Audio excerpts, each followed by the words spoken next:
So, Mark, it was all over the place. It was a media thing. But you apologized for one portion of that, and that was to Trayvon Martin's family, correct?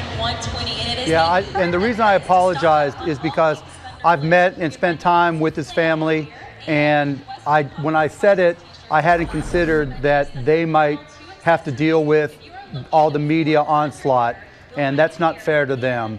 I mean, I know his brother. I tried to hire his brother. He's a super smart kid, and he's going to do amazing things. And I didn't feel, I hadn't considered the Martins, and I felt bad for that. And so for that reason, I owed them an apology. And let me be clear, no one asked me to apologize. I did it voluntarily because I'd made a mistake as far as the Martin family was concerned.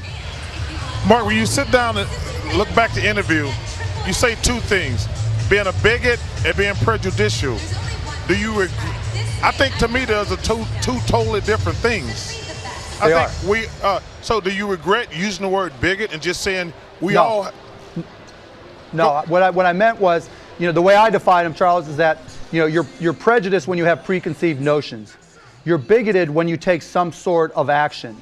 You're a racist when you take some sort of oppressive or derogatory or negatively impactful action against a race or group of people. So because I was bigoted because I was going across the street, that was an action and so that's the way I defined the three different words. Okay. Hey, Mark, how you doing? I just probably have more of a commentary more than because this is the first time I actually saw it in its entirety. So I was taking some kind of mental notes and written notes. So it's more of a commentary and a question at the same time, because I really just felt that I respect your comments for sure, but for me it sounds more fearful and stereotypical than racist or bigotry. Meaning, like in my neighborhood or where I grew up, having a hood or having tattoos wasn't fearful for me. I have other fears that I probably express in other ways. But those two things, when I saw people like that, didn't really make me fearful. So I understand, but I always felt that Sterling was different in the sense that his fears, which turned into ignorance, did turn into racism because it's been documented. Only because he's done the housing. He's also mentioned that he wouldn't want them in the arena, African Americans. And then he had reverse racism when he told J.J. Redick that he doesn't think a white guy is worth that kind of money. Look, so to me, I wasn't trying to compare it all to Donald Sterling at all. And remember, I said late at night with the hoodie. I don't care if somebody wears a hoodie. Golly, I mean, I couldn't associate with anybody. I don't care if it's a black kid, an orange kid, a green kid, a brown kid. Wearing a hoodie is inconsequential. It means nothing.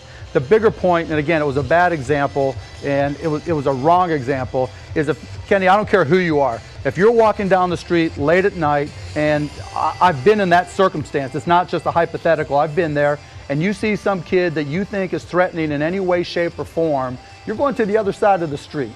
Period, end of story. And I don't care what they're wearing, and I chose hoodie as an example.